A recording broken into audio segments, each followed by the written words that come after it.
Hi everyone, welcome to today's webinar. We're so happy to have you here today. I'm joined by Johnny, who is going to be giving a really interesting presentation called Not My Monkey, From Enabling to Empowering. But before we get started, I'm just going to quickly give you some tips on how to participate in the webinar. We're going to be using a mix of QR codes at the end and also these on-screen CTAs. So right now there's one in the bottom left-hand side of your screen just to learn a little bit more about Playground. I'll be putting one up with a PDF document that Johnny has shared. And then this webinar is going to be recorded, and all of you will get an email with a link to the recording and the slides that are shared. And we do encourage any questions. You can ask them in the Q&A, which is located on the right-hand side of the screen. We'll either answer them live or also at the end. And with that, let's get started with the presentation.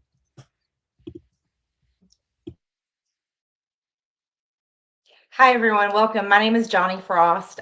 Just to give you a little bit of background information, I own two centers in Alabama, Kinder Kids Learning Center, and I'm also the owner of Bright Start ECE Consulting. And so today, I'm glad that you're all here. I want to talk a little bit about monkeys, but not the kind that we think are all cute and cuddly and that we see in the zoo. Today, I want to talk to you about our problems and decisions and the unfinished conversations and all of those next little steps that seem to somehow end up on the backs of our leaders. Or if you're like me, you're still in the organization and you're a leader too. It's all those things that end up with us waiting on us to make the next move. Now, I want to use the framework of a Harvard Business Review called Management Time, Who's Got the Monkey? If you have not already read the full review, I highly encourage you to do that. It is a great read on delegation and management time. And it's also very good talking about empowerment and how you build a team and enable them to help make decisions, and really lives in that collective leadership space that we all need in order for our organizations to run well. Today, I want to give you 10 things that I have learned over the course of our 8 years in business.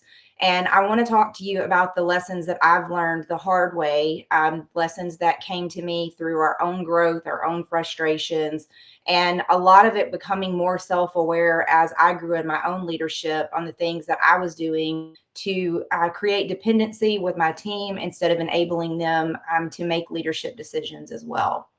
So the one thing I want to make sure that everyone understands is that this is not a webinar about becoming less helpful. I truly believe we live in a world right now in early childhood education where our teams need us more than they ever have.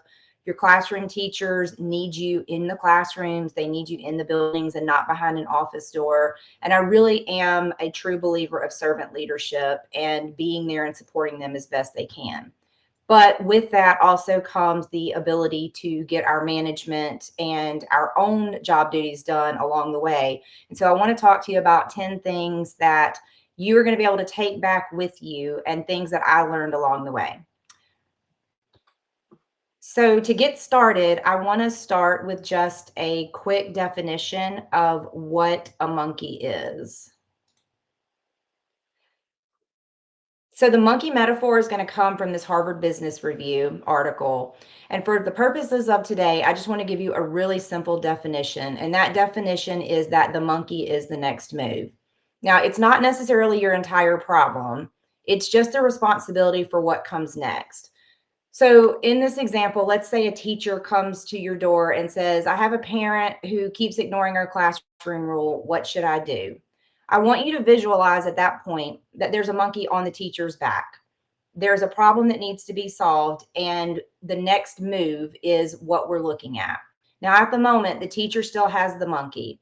But if you, as a leader, immediately say, give me her number, or I'll call her, or let me follow up, the parent didn't change in that situation. The rule hasn't changed and the problem didn't disappear. The only thing that changed is that the next move moved from the teacher directly to your leader. That monkey jumped. And that's the question that we're going to look at over the next hour, which is who owns the next move?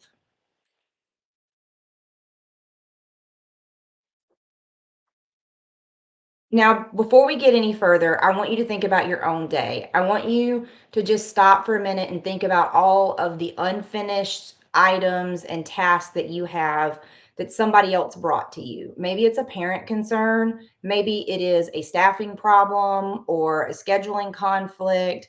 Maybe they don't know where to find the training or you need to order supplies, whatever it is. And if you're comfortable, drop that number in the chat and just take a moment and think about it. Maybe it's five, maybe it's 10 or 20, or you could be like me where your number just got so high that you just stopped counting. But I want you to keep that number in your head as well. So at the end, I'm going to ask you a different question, which is going to be how many of the monkeys that you have right now actually belong to you? And I want to talk to you a little bit about why this concept hit me so hard. And in order to do that, I really need to talk to you about who I was when I first started out in leadership. And if I'm being fair, who I still am today and the things that I'm still working on. So, like many of you, I was in my building every day from the very beginning. And I think this is part of ownership. There is a level of success that is built by you being the person that knows everything when you're first starting out. I knew all the families, I knew all the children, I knew all the behaviors, I knew where we ordered supplies, and I knew every policy and procedure because I had written them. And the truth is, I was in the building from open to close and then after hours on weekends. And that's just sometimes how a business starts out and is successful. But I also was a fixer, and I am still a fixer. If you ask anyone, they will tell you that I am a fixer by nature. And maybe you use different language. Maybe you say you're a type A personality, or you're a doer or a hustler. It's all the same thing. You're the person that brings the solutions when there's a problem. So if someone had a professional problem, I was the person that solved it. If they had a personal problem, my team will tell you I love them dearly. If they have a personal issue, I will do everything I can to solve it or help them solve it because I want them to be the best versions of themselves that they can be. I wanted to help with everything. And even if something as small as the AC went out, I was the person that everyone called for everything. And the truth is, I liked being the fixer, and my value and my worth ended up being tied into how many problems I could solve. I can remember very early on going into the building and leaving every day, and I would be absolutely exhausted, but I would walk away with such a sense of fulfillment and purpose because I had solved all the problems for the day. Now, what I didn't realize is I would go home and work for 2 or 3 hours because the management work didn't change. I would just have to continue doing the work, but I still felt like I was a good leader. I felt like solving the problems is what was the equation for being a good leader. Somebody would walk in and say, "Hey, do you have a minute?" And I can tell you right now, and I'm sure all of you will agree, that when anyone says, "Do you have a minute?" in early childhood settings, it's never just a minute. But they would need a parent called or a schedule change or whatever they needed. And I would stop what I was doing and I would take care of it, whatever it was. Problem with a parent, challenging behavior, I would solve it. It would be a check mark. We would move to the next thing. And every time I did, I got a sense of I'm doing a really good job. What I didn't realize at the time, though, was even though I was solving all the problems and the work was getting done, I was creating a culture of dependency. I was creating a culture of people who I had trained not to think about a problem, but just automatically bring it to me because I was the one that solved it. And I also learned very quickly that when people realize you're good at solving problems, a really funny thing happens and they bring you more problems to solve. So as we grew and time went on, every problem I solved would just lead to another problem or another two problems to solve down the road.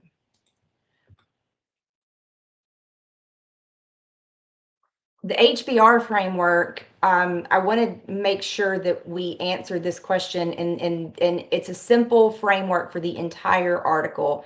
And it asks the question, why do managers often run out of time when people who report to them seem to be waiting on the manager or who run out of things to do? Now, I don't know if you're like me, but there have been plenty of times where I have felt like I am feverishly working and people around me may be just living their best lives.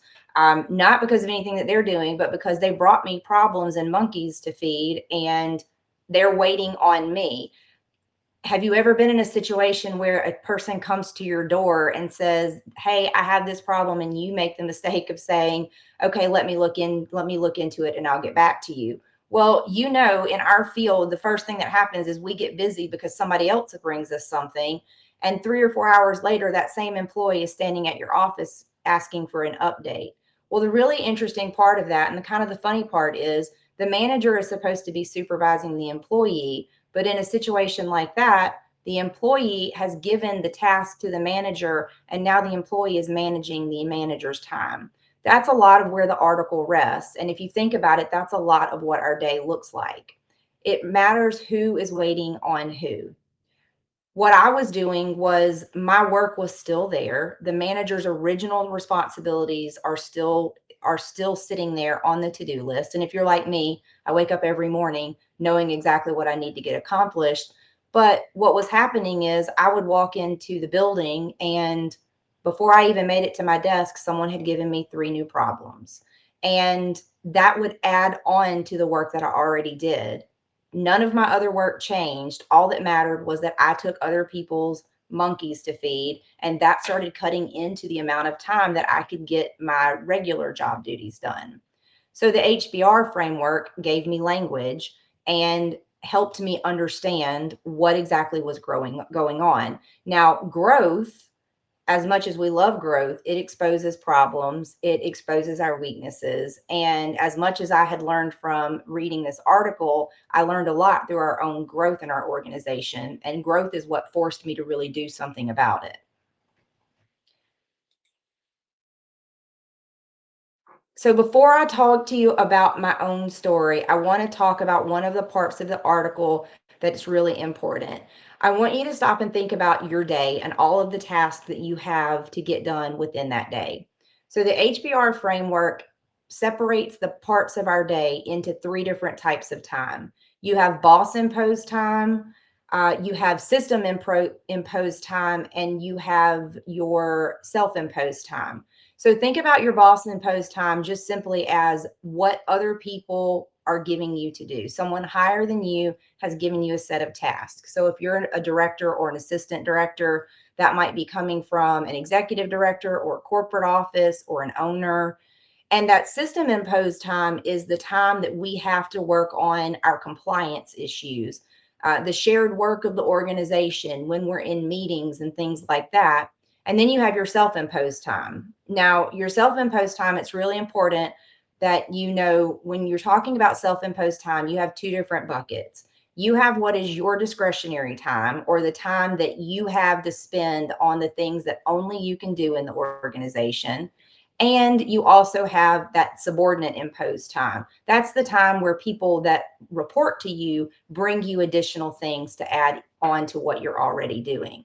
And that's where a lot of this webinar lives, is how do we protect the discretionary time, and how do we protect the time where we need to get our work done, but then also help the rest of our staff with these monkeys and these things that eat up that discretionary time. Now, the monkey problem is not necessarily a delegation problem. And I want to make sure that everyone understands that there's always going to be a time where someone's going to bring you something that truly has to live with you. If someone that reports to you is bringing you something and they've handled it and done everything that they can, there is going to be a time where it has to be escalated to a higher level of authority. So it's not just about delegation, but it's also about the leadership capacity of the person that's handling the task. So this is where growth really kind of made me aware of the fact that I couldn't do everything on my own. Now, I didn't suddenly get worse at solving our problems, but we were growing very rapidly. And probably about the third year, we started growing at a very fast pace. And growth is great, but it can also have its challenges. I didn't get worse at solving the problems. It's just that as the team grew, there were more problems to solve. And so, what initially was my strength and what had built my company, which was me knowing everything and doing everything, it very quickly became the bottleneck because more people meant more families, more enrollment, more staff, and really it became more problems as well. And there reaches a point where one person can't carry all of those problems. But remember, I told you I created this monster. I created a culture of dependency because everybody relied on me to answer the questions. So it was very much, I had to look at myself when we started to grow and really start to understand what I was doing to create this culture. Now, I also want to tell you a story where part of my growth and part of what really changed our organization was watching how other people around me led. So, I want to tell you a quick story. About 3.5 years ago, I hired a person. Her name is Lindsay, and I hired Lindsay because she was going to be our curriculum coordinator. Now, I told you that I was growing, I told you that the organization was growing. What we ended up doing is thinking we need another person who can support the teachers in the classroom. So our curriculum coordinator started out as a position that was going to be a liaison. They were going to be the person that the teachers went to. And we figured if we had a person that the teachers could go to, then that would mean less monkeys would make it to the management team as we were trying to grow and we were going to expand.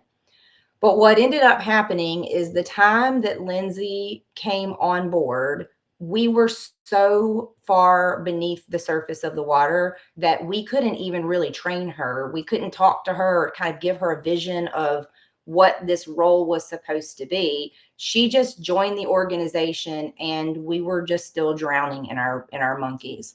So one thing I learned about her really quickly is that she's a fixer just like I am. But I realized very quickly she had a natural talent and ability. I don't know that she recognized that she had it, but it was something that I recognized very quickly in the fact that she could empower her team without taking ownership of their problems and solving them for them. So what would happen is she can't sit still and she would need something to do. So she started working directly with the teachers. And even though she didn't know the answer to what they were asking, she took the initiative, she found the answer. But instead of just going back and solving that problem for that particular teacher, she would go back and take them the answer and then walk alongside of them while they solved it themselves. So if it was how to handle a parent on a situation, if it was a challenging behavior in the classroom, or if it was how to write a lesson plan, whatever it was, she would go, and as she was learning the organization, she learned that information and then she took it back to that person and then helped them solve it rather than taking it on and making it hers. So what I ended up seeing is that that was really a mirror into my own leadership because where I was a fixer and I would just solve it for her, she had a strength that I didn't have, which was pushing back on other people and building leaders at a lower level. Now, I told you I was going to give you 10 things, and I want to walk through those 10 things with you right now. If you're a note taker, this slide is going to be for you. We will have the slides available for download. And I want to walk through each of these kind of 10 practical tips or leadership lessons that I learned along the way. And as I walk through them, I want to help you understand what that looked like in our organization, how it looks like in real life in an early childhood setting, and really talk to you about how I learned them, how I changed it, and what we're doing today. So, the first is the easiest place to start, and it is a lesson that is not going to require anything from you other than taking a breath and pausing before you react. So, rule number one is really simple. It's not every monkey needs to eat right now. I had to learn this very early on because being a fixer, I would fix things very quickly. I would stop what I was doing and then I would just take care of it and move on to what I needed to do next. But what I had to realize is that one person's urgency when they brought me something didn't necessarily mean that it had to become my new agenda, because remember, I still have all of the other things that I have to get done that are on my to-do list and that live in my job description. Someone catches you in the hall. Do you have a minute? I stop what I'm doing and then I go on to the next thing. Now, sometimes when they stop you, you're going to have to understand that, is this something that's really urgent? Is it a safety concern? Is it a compliance concern? But as time goes on, and as time went on for me, I realized that not everything was an emergency. Sometimes it just became urgent because it arrived on my plate. And because I would always say I would take care of it, the next move rested with me. And that just added on to the list of things that I had to do and took away from my discretionary time. So, what I ended up learning to do is saying, you know what, I want to think about this. Let's revisit it at 2 o'clock, or I'm in the middle of something. Let's talk after lunch. So, it sounds really easy and it's embarrassingly simple, but it does two things for you. The first is it protects that discretionary time and it protects the work that you need to get done.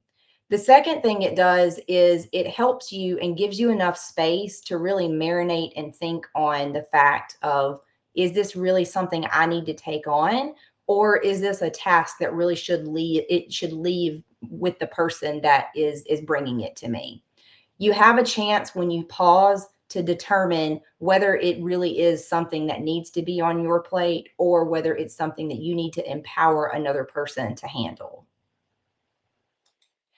I want you to remember, a monkey appearing doesn't automatically create an emergency for you.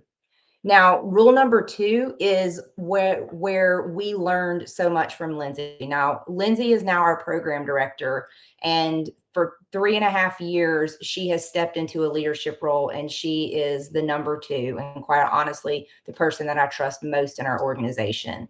I want to tell you a little bit about what we learned from watching how she led, which was finding people who not only can solve problems and feed monkeys, but finding people like Lindsay in your organization who multiply capability.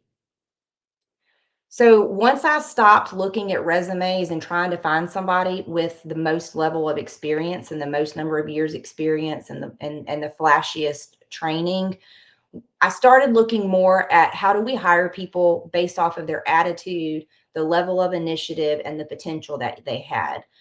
We really do a good job now when we're interviewing candidates of looking for people who have really good coachable attitudes, because I truly believe we can take people with the right attitude and make them strong leaders in our organization. We can teach them how to become strong teachers. But if you have someone who doesn't have that growth mindset or has the mindset of taking initiative, they are going to weigh your team down. But not only that, it's about the people in your organization who not only can solve problems, but can build problem solvers. So when you're talking about people in your organization, you're talking about the people who, when a problem is brought to them, instead of immediately accepting it, they are asking questions and they are empowering the person to think about it, take the initiative, giving them what they need to be successful, and then solving the problem at their level. That's what I learned the most from watching her and watching how she interacted with the staff. Don't just look for the people who feed the monkeys, look for the ones who are developing others. And then when you find those people, make sure that you nurture it. Because I think one of the biggest mistakes that we make in early childhood settings is rewarding competence for our higher level people with more problems and more work to do. You have to be really careful in your organization. Those lower level players, those C and D players that are maybe creating some of your problems, instead of giving those problems to a more competent person to solve, you've got to start developing those people, because that's where our burnout and that's where our turnover comes from. There's only a certain point at which we can burden those high level players until they decide that they can't do it anymore. And when we do that, we haven't developed a leader. We're just developing other people to collect more monkeys. Now, every time we look at someone from a leadership standpoint, when we're hiring them, we ask ourselves, could this person be the next person who helps us multiply leadership on our team? Now, the HBR framework gives us a useful way to think about how much initiative everyone on your on your team has. And I want you to think about this as I'm talking about it. Think about where each of your employees falls in. So the HBR concept has 5 degrees of initiative. At one end is a level 1, and those are the people who wait to be told everything. They ask you what to do. Level 2s, they know there's a problem, but then they're asking you how they should solve it. Your level 3s are seeing a problem and recommending an action and then asking for permission. And your level 4s and 5s are really the ones that are operating where they're saying, hey, I had this problem. I just wanted to let you know this is how I solved it. At the highest level of initiative, you have people acting independently and they know what their level of authority is, and they're just reporting back routinely. Your level 5s are going to obviously be your upper level management. And then those 1s and 2s, those are the ones where, and we all have them and we've all been guilty of it before, where we're just lucky that somebody showed up for work and we're in ratio today. But what I would caution you on is if you have people right now that you are identifying as a 1 or a 2, start finding a training and development plan for them and try to develop them. And if they are not in a position where you can develop them to at least a 3 in terms of their initiative, then you may need to look for new people in your organization, because those 1s and 2s will always continue to drag you down. Now, it's also important to know that empowerment means that you are giving people responsibility for a task, but you're also setting them up for success. So you also have to understand that when you're talking about initiative, that not everybody is going to be a level 5. For example, a brand new teacher to your organization should never come in with level 5 initiative and authority, because they still need to learn your policies and your procedures and the way that you do things. But then on the same hand, if you're sitting here right now and you have someone on your leadership team and they're only operating at a 1 or a 2, and you feel like you're having to spoon feed them information and you're having to hold their hand, then they may not be in the right position either. Your leaders need to operate at that higher level of initiative, and they need to operate there so that they can build a team that's operating at higher levels of initiative below them. The next question is, what level is appropriate for this particular person for that particular responsibility? And then as a leader, you're thinking about how do you help them grow to the next level? Now, the next question and the next rule is one where I had to learn to really stop and think about what was going on, and I had to start noticing things about myself. Rule 3 is ask before you answer. Now, I know that sounds really simple, but it is hard for a person like me that's a fixer. Because what I started noticing is not only would I answer every question, but I would answer it incredibly fast, because the faster I answered their question, then the quicker I could get back to doing the other job that I was trying to take care of, or whatever task I was working on. I also started noticing that sometimes they would say that there was a problem and I would answer before I even knew what the problem was. All a teacher had to say was, Johnny, a parent's upset because, and the first words out of my mouth were, I'll call her. I'll just take care of it. I don't know what she's upset about. Doesn't matter. I'll take the next move. What I ended up doing was starting to ask myself and starting to look at questions first. And I pushed back on the teachers, and I would ask them if they brought me a solution or if they brought me a problem. I would ask them, what do you think we should do? What are your thoughts? How can we handle it? What have you already tried in your classroom? And what I noticed really quickly was it was actually a little bit humbling and irritating at the same time, because a lot of times they would answer the question exactly how I would have handled it. And the reason that was humbling for me is because that was the first time that I realized that the culture of dependency that we had was not because of my team, it was solely because of me. I had created this culture of dependency, and we didn't have a knowledge problem. It's not that the team couldn't solve the problem on their own. It's a problem where I had not given them the permission to even solve what that problem was. They knew what to do, but I had created an organization that gave them the impression that the only people that think are the people in positions higher than them. And that is really where, when I started asking the question on what are your thoughts, it changed a lot of that, because I would either see that they already knew the answer and know exactly what needed to be done. Sometimes I would see that they had a completely different way of doing it, but still reasonable and solved the problem. And then sometimes I would realize that they truly didn't know. And that gave me an opportunity to start coaching. It gave me a point at which I could start to help build that leadership capability within them. Before you take someone's monkey, just make the person think, make them stop and think, and you might be surprised at how they answer it.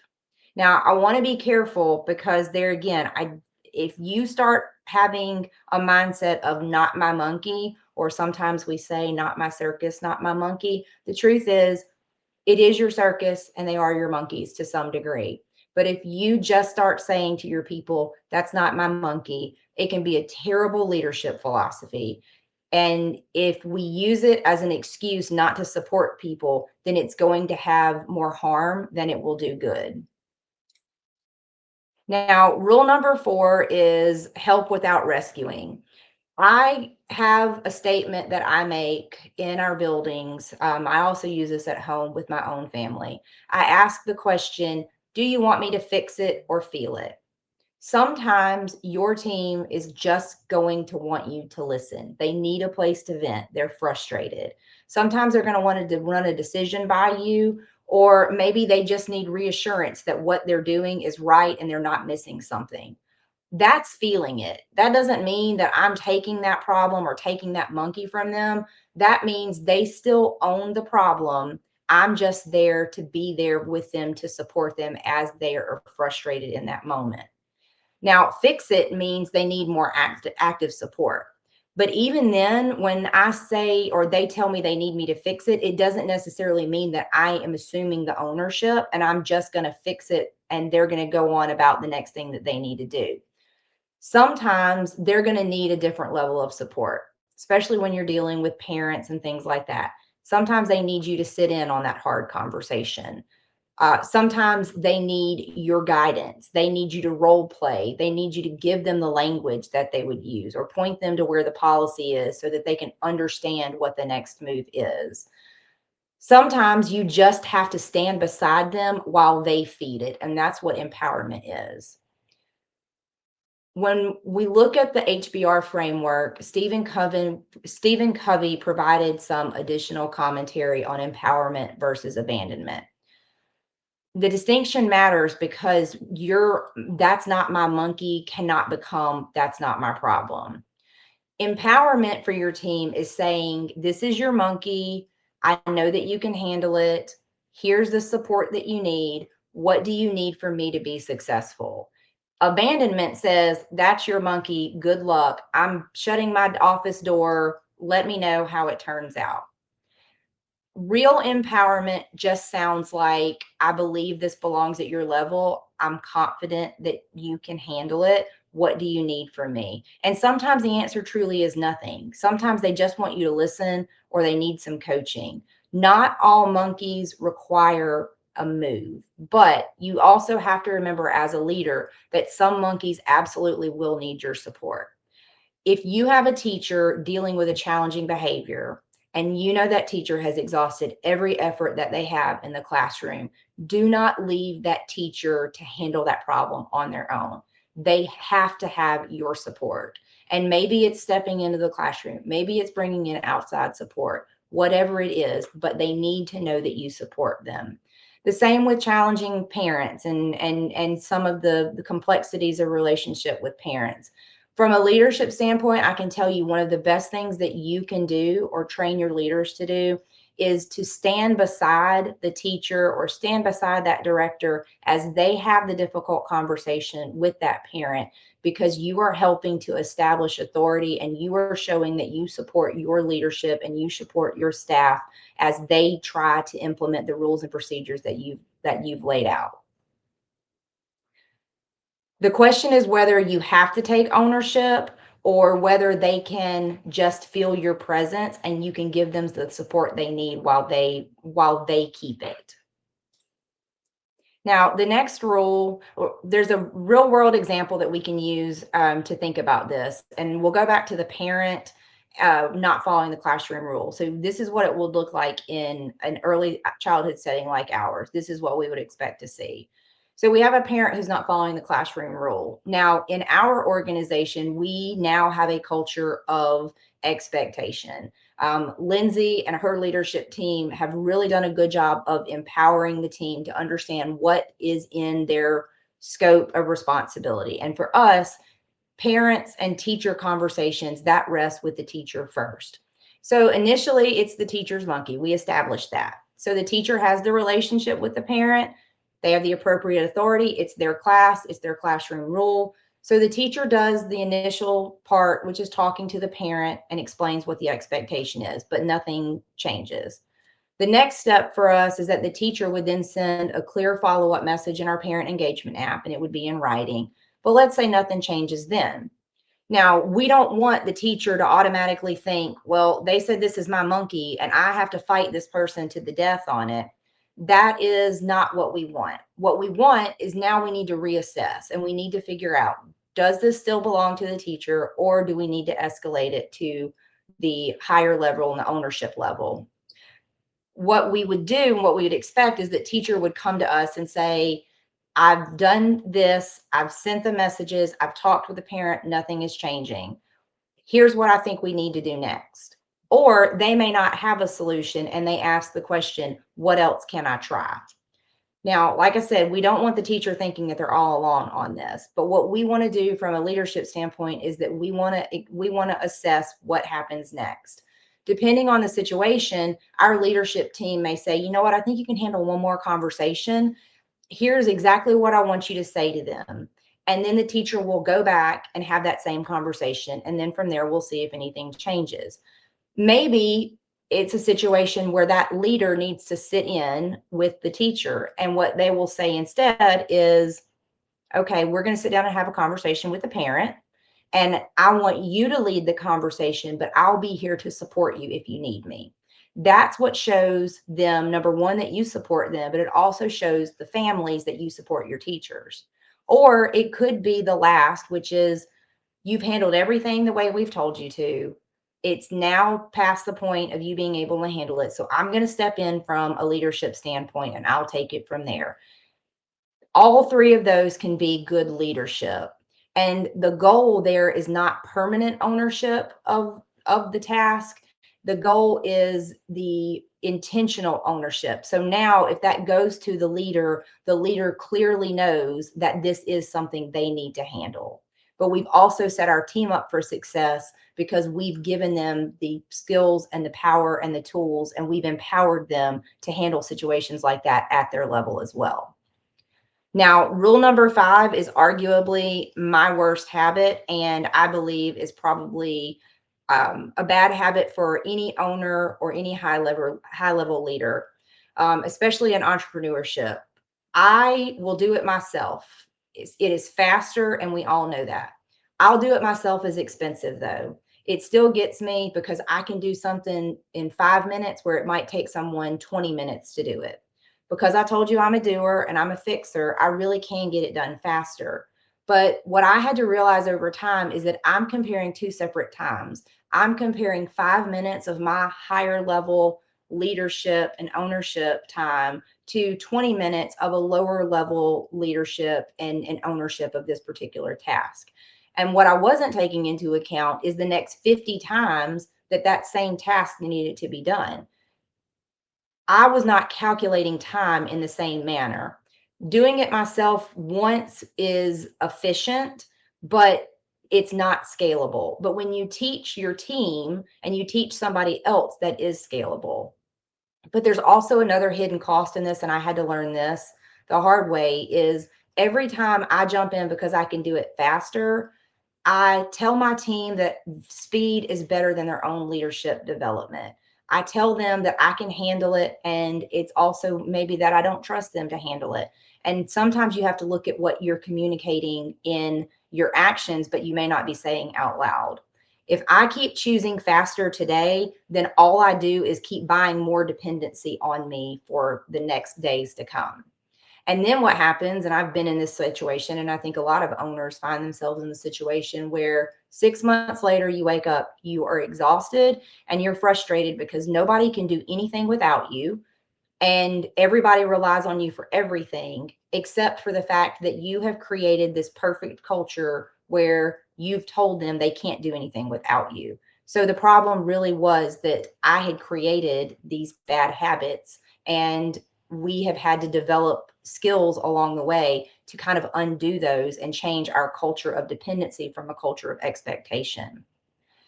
Now, some of the monkeys that I was carrying are even more kind of embarrassing for me to admit because they didn't even require any leadership intervention. They were there because we didn't have systems in place, and we had the systems that we did have were weak.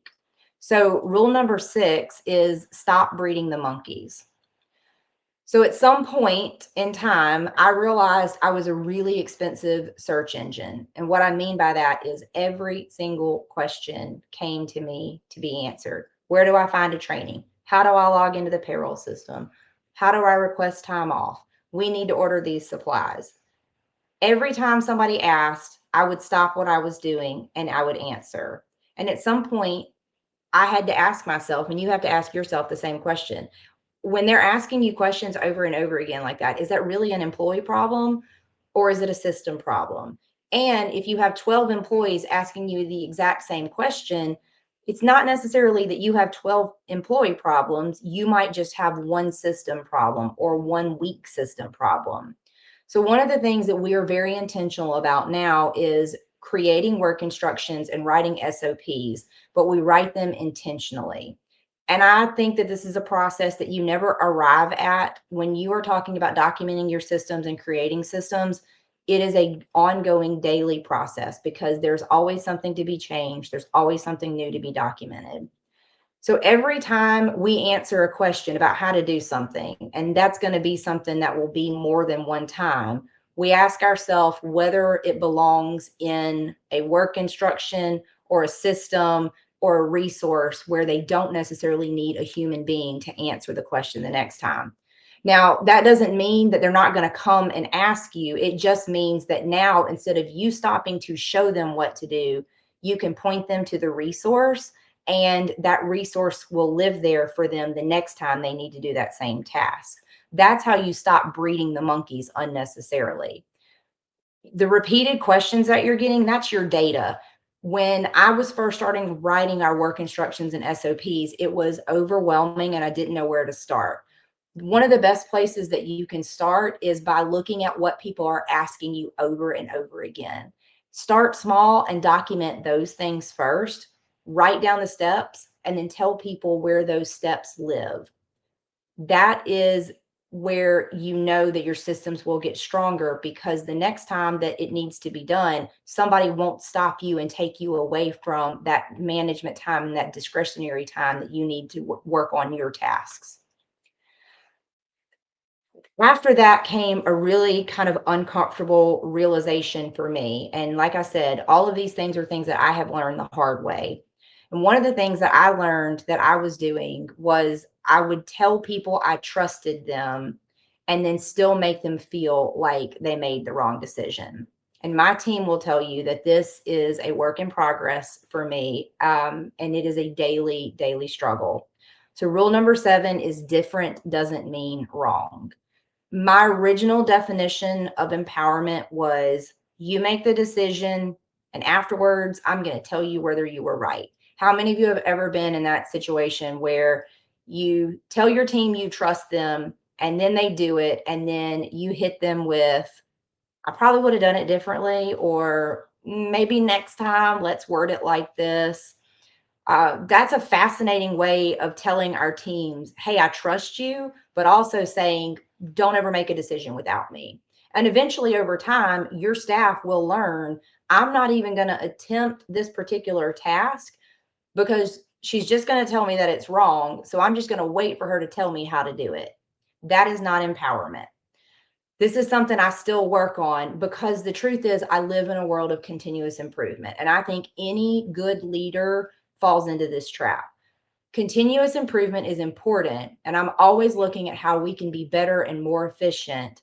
But if we're not careful, continuous improvement sounds a lot like continuous criticism, because every time they do something and we hit them with how they could have done it better, we are not giving them positive feedback. And the truth is, if they're able to accomplish a task at 75 to 80% of how you would normally do it, then that is successful, because done is way better than perfect. Sometimes that 5% is not necessary to even bring to their attention. And other things, just maybe there are things that absolutely need correction. If there's a mistake that's made and it's compliance or regulation based, yes, you have to have those conversations. But just because they do things differently and arrive at a reasonable solution and it's different than what you would have done, it doesn't mean that it's wrong, and it doesn't necessarily mean that you need to bring it to their attention. Because if every single decision that they make gets a post game analysis from you, eventually they will get to the point where they stop playing the game. This leads me to a moment which was probably one of my hardest leadership lessons to learn. And it started with a conversation that was born out of frustration in some of our growth. So, rule number 8 is don't take back the authority you delegated. Now, if you are an owner, I cannot stress this enough for you, especially if you're an owner who's not in your building every day. Make sure that when you walk into your building that you respect the level of command and the chain of command that you've set in place. This is one of the conversations that really changed me. And there was a point in time a couple of years ago where Lindsay was the program director. We had promoted her to program director, and I am fortunate and blessed with a leadership team that I have Lindsay, and then we have her people that report to her, and we have a phenomenal leadership team full of people who empower everyone below them. So I don't necessarily have to be in my buildings every single day. I am in the buildings frequently because I still like to be connected to what's going on. And obviously, I want to know everything that there is to know. One day, I would walk in, and this is what would happen. I would spend a week, and maybe on a Friday afternoon, I would walk into the building. Well, Monday through Thursday, Lindsay was clearly the captain of the ship. Our staff laughs now because when I come into the building, I actually will say to them, they ask me a question, I say, I don't know, I just work here. Because the truth is, Lindsay handles everything from an operational standpoint on the day to day. The staff would go to her. They trusted her. Decisions got made. Enrollment was great. Compliance was great. Everything was running absolutely wonderfully. And then I would walk in on a Friday innocently enough because I just wanted to see my people. First thing that would happen, somebody would say, hey, can I ask you something? Or what do you think about this? Maybe it was they needed to rearrange their classroom and they were asking my opinion. Now, because I'm a fixer, sometimes I would answer before I even realized what I was doing. And then there were other times a little bit more self-aware and I wouldn't necessarily answer, but I would take that monkey from them.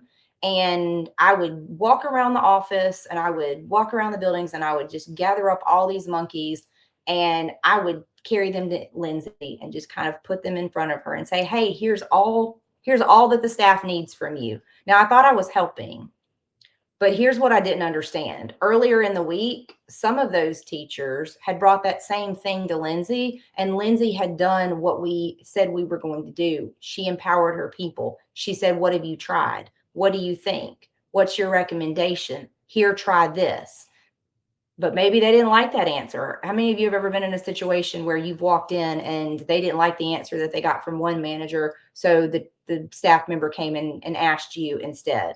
I would find myself in those situations, and it was a little uncomfortable and it was a little frustrating. And there was one particular day that I walked in and I could tell Lindsay was frustrated, and I asked her, I said, what's wrong? What are you frustrated? And she made the statement, when you walk into the building, I feel invisible. And I can tell you it was one of the hardest things I have ever had to hear. It was a gut punch. One, because I didn't want her to feel that way because of the level of responsibility. And because the truth is, I trusted her and she did a phenomenal job. But I also didn't want to hear it because I didn't want to believe that I was creating this problem and that I was our part of the issue. I had created a leadership structure that I wanted. And then every time I walked into that building, I completely dismantled it. So I gave her responsibility when I wasn't there. But then when I would walk in, I didn't protect her authority. And I let the rest of the team feel like they could circumvent her when I was in the building, and it made her invisible. So now what I do when I walk in, it's the hardest sometimes for me to say is, did you talk to your director? What did your manager say? And it's not because I don't care. I really do care and I want them to get the answers. But I had to learn that if I say a person is in charge, then my behavior when I'm in that space with that person has to support that when I'm standing there in the room next to them. Now, because I'm still human, I don't always catch myself and I don't always realize that I have taken the monkeys until they're sitting on my back, which brings us to rule number 9, which is you can give a monkey back. Now, this was another one that was hard for me to learn because if somebody brought me something, I thought that I just had to solve it. So at first, you're not going to catch these moves as they're happening. They're very casual. They happen in casual conversation. Sometimes you're going to be halfway through taking care of something and then you're going to say, hey, wait a second, this is not actually mine. And that's okay. You don't have to keep it. It's not there forever. It's not a lifetime contract. You are perfectly in your right to go back to that person and say, you know what, I thought about what we talked about and I really think this is something that I'm confident you can handle. Let's talk through your next move. That is not rude or dismissive for your staff. That is empowerment and leadership at its finest. Accepting a monkey is not that lifetime contract, but the key is when you give it back to a person, you give it back to them and make sure they have the support and they don't feel ashamed that they brought it to you. Don't make them feel foolish for having brought it, but make sure that you talk with them, you walk through the next steps, you're clear on what the expectation is, and most importantly, make them feel that you are confident that they can handle it, because that confidence and that reassurance tells them that you trust them. And that's where empowerment lives. And that's where leadership is built. And if you want true collective leadership within your buildings, then your people have to know that you trust them to handle it and that you're going to support them as they handle it. And then the next time they're going to be more confident to handle it on their own. That is how you move someone through the levels of initiative. That's how you take someone from a level 2 to a level 3 or 4. The key there is handing it back. Like I said, don't hand it back to them with shame. And last rule is to keep practicing.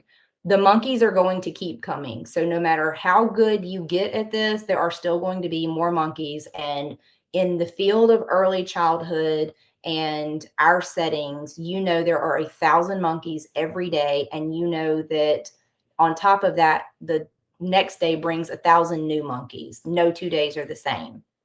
At first, you are going to notice it after the fact, and that's perfectly fine. You're going to stop and say, wait, I just took that monkey. Then you'll start to see it in the conversation. You can tell by the way the conversation is going that you can feel that monkey is just ready and poised to make that jump. But eventually, you will see it coming before it ever happens. And that way, before you say, I'll handle it, that's where you get to pause and stop and think and ask the questions so that you can stop that transfer before it happens. And that's where the awareness is the skill here. You're not going to be perfect, but as long as you become more aware, which is what was really effective for me and even for our team, is we became aware of what was going on so that we were able to work on those things and be intentional about how we handled them and what we did moving forward.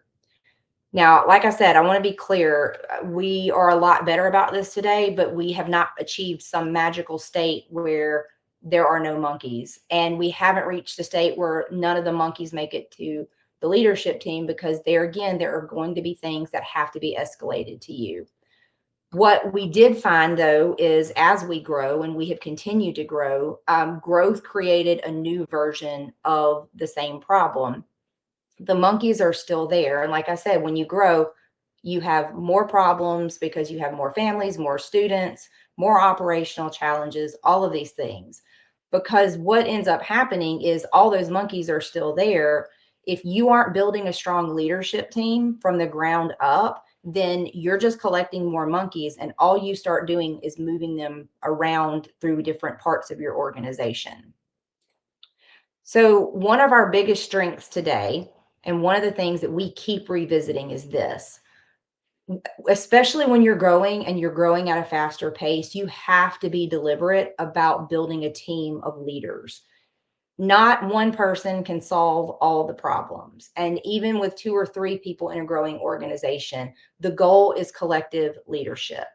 If you're not careful, your executive director or your program director becomes the new you, or your director can become the fixer for every teacher. And then it's essentially what happens is people just keep handing the monkeys off. The teachers bring the problems to the director brings the problems to the executive director or the owner, and we haven't stopped collecting monkeys. We're just moving the monkeys around the zoo at this point. So we have to be intentional with the leadership team as it grows. We have to keep revisiting these same rules. We have to keep trying to build the initiative within our organization. We have to work really hard at that culture of collective leadership, because what happens is over time, the better someone is at fixing things, the faster everybody realizes that and starts to bring them more things. So the goal is not to have a bigger org chart and more people to handle the monkeys. It's to have the goal is to have the leaders who are developing the leaders. So your lead teachers have a responsibility to develop leadership in your assistant teachers. Your assistant directors are building leadership in the lead teachers, and so on and so on. So there's some questions that you can ask that will help keep you on track. So the first question goes back to, are you coaching them or are you rescuing them? Are you just immediately taking it from them, or are you coaching them and giving them the skills and using it as a teachable moment? Are you asking yourself, did they actually exhaust their authority in handling this? Or do you need to push back on them a little bit more and get them to take a little bit more initiative before you take it on? One of the questions you have to ask yourself repeatedly is this monkey legitimately something that belongs at my level? Or is there someone at a lower level that should be responsible for this? Are you building their judgment, or are you just replacing a judgment with your own because we're criticizing how they do things instead of giving them space to make decisions and let them solve it in a reasonable manner? Is it really a people problem or is it a system problem? And are you going to document and change that? And then can you stand beside them while they still feed their own monkey? Can you walk beside them while they still take the initiative and they still take the responsibility? And to me, that's collective leadership. Each level builds the problem solving capacity at the level below them instead of simply absorbing what those problems are. And now this is ongoing work for us and our team. And like I said, Lindsay has a group and we have an incredible leadership team. And even with outside of the walls of the leadership team, we see the potential in our lead teachers and some of our up and coming staff. And when we see that potential, we start to nurture it. We start to give them more responsibility, because the goal is to always develop that leadership bench so that you have the next person who can step up when the time is right. Now, we still catch ourselves. I still catch myself. The team they work on it continuously because nobody's perfect. And I think the difference now is just that we have the language for what's happening. And we also have created this culture of expectation that means that the leadership is shared among everybody in the organization. And so where we started from was this culture of dependency that I unintentionally built. And we've worked our way up to a truly collaborative, collective leadership model where everyone understands that no matter what their position is, they have some level of authority in solving problems and helping our organization run effectively. So I just gave you 10 things. And I want you to remember, don't go back tomorrow or Monday and announce that everything is different, because this will be a culture shock to your team. What I want you to do is pick just one of them, or maybe two, the things that stood out the most to you. What you'll stop doing, what you'll start doing, Maybe it's a system you build. Maybe it's something you document because you answered it 17 times yesterday. One leadership habit that you're going to change. And I want you to go back to the number that you thought when I asked you the question in the beginning, which was how many monkeys are you carrying? Now, at the beginning, I asked you that question, and now I want to ask you a different question. How many of them actually belong to you? And the harder question is, what are you going to do? What are you doing now that is keeping people coming back? And what are you going to stop doing so that you can start building that collective leadership? Maybe you answer too quickly. Maybe you haven't built the system, or maybe you're like me where your identity is still tied to being needed. That one is a hard one for me, and I still work on it every single day. I started this journey believing that my value as a leader was in having all the answers, and I still like to have all the answers. But what I've learned is that my greater value for my team and my organization is not in being the person who can solve every problem. It's being the person that can build an organization of people who are able to solve the right problems at the right level, and then also building leaders who know how to develop that same ability in the people around them.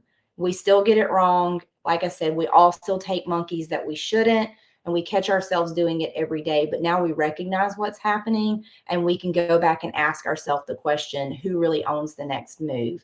And that's the question that I want to take back with you. Who owns the next move for the things that are sitting there with you? And as we end, I just want to say that I hope that this has resonated with you.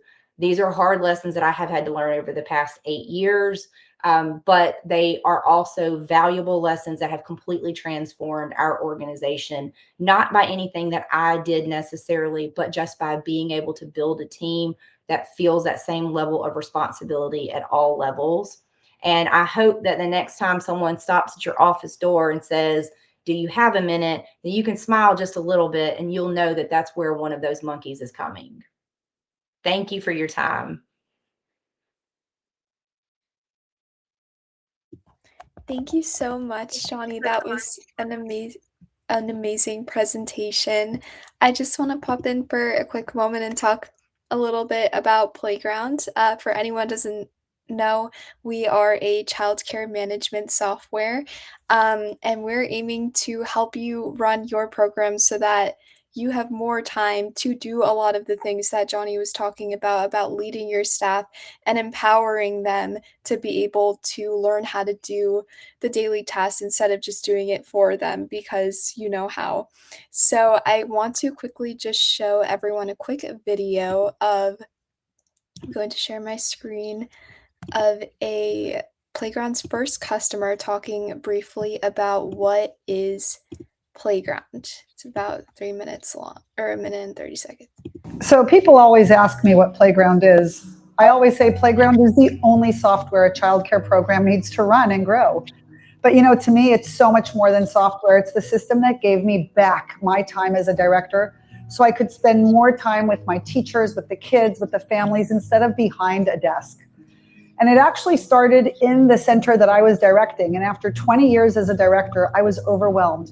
Paperwork, billing, enrollment, oh my God, a dozen different systems that didn't work together. And one day I just looked at my sons and I said, I need you to fix this. And they built Playground right alongside me, solving all the real problems I had every single day. We started in just one center, and now it's kind of cool. It's grown to thousands across the country.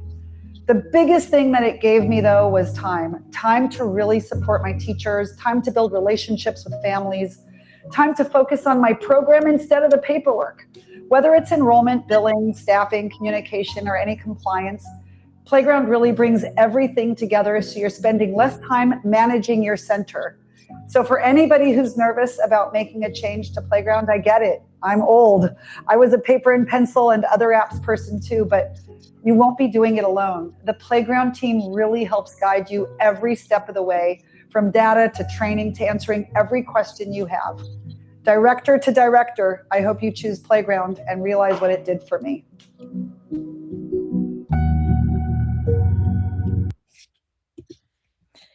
All right. So I'm also going to leave it open for a live Q&A. If anyone has any questions on anything that was discussed today, you can either put it in the chat or in the Q&A. And if you're interested in Playground, there's a button on the screen, and I will also put a link into the chat where you can speak to someone on our team. And like I said earlier, this webinar is being recorded, so you will all get a link to the recording. But yeah, feel free to drop your questions. We'll leave it open for a minute or two to see if anyone has any questions.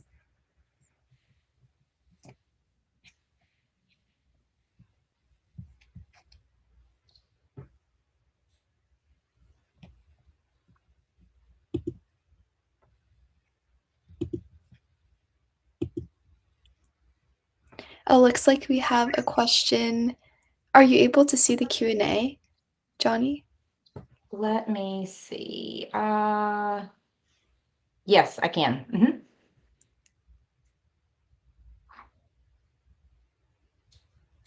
Let's see. It says, how do you know when to step back and let someone you're developing make their own leadership decisions, even if they make mistakes? So I would say the answer to that is you have to, first of all, you have to know your person. You have to have paid attention to those leadership signals. And I think that's where it comes into not expecting them to do it perfectly. In my world, the best way that you can train that person is letting them see you do it first and walking alongside of you as you are modeling what you expect. And then the next time that you do it, you are still there with them from a leadership standpoint, and they walk through it with you as you are there to support them and kind of course correct if they are getting something off course. And then that by that third time, they really should be able to do it independently. But I think that what we really have to work on is understanding that doing it independently may not still be 100% the same way that you would do it. It may only be 80%. And that's where it may be that they do it in a completely different manner. But if the results are still the same, then you can still consider that a success. I think there's one other, I think it's the same. Second question, how do you help an emerging leader understand the why behind decisions so they can eventually make those decisions independently? I'm very big on the why in our organization as a whole. I really believe the more transparent you are with everyone on your team and helping them understand from the beginning, I think that you have to communicate that clearly. And you also there again have to look at leadership signals, because if you have communicated that why and a person still doesn't understand it, then that we are not always going to be able to develop everyone into strong leaders. Not everyone will make it to a leadership capacity. You just have to understand what the highest level of initiative and leadership that particular person can handle, and then also make sure that you are aware of that and not maybe promote people to a level that's higher than what they can currently do at the moment, because that can create its own set of frustrations as well.